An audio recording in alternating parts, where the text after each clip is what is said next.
الصحة ولا المال؟ طبعا اكيد الصحه. الصحة. اكيد طبعا.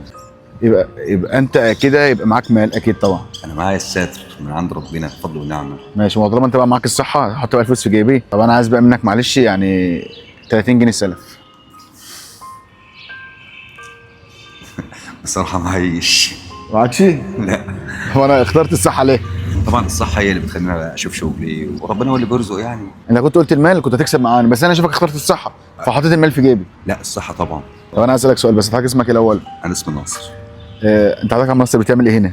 انا شغال هنا حضرتك في شركه نظافه ومستني بس ما يفتحوا عشان طبعا بنظبط الدنيا هنا في المخازن. انت شغال هنا جوه هنا؟ اه بنزل هنا وفي هنا شغل تاني هنا ورا كده بنروح اشتغله طب يعني. حضرتك انا شايف المكان مقفول يعني، قاعد هو بتعمل لسه ايه؟ هيفتحهم يعني دلوقتي يعني بعد مثلا 7 7 وربع يعني كده. اه بننظف يعني وكده. انت قاعد يعني مستنيهم يعني. اه مستنيهم. الله يرزقك. تعيش يا حبيبي ربنا يخليك. طب انت ايه اللي محتاج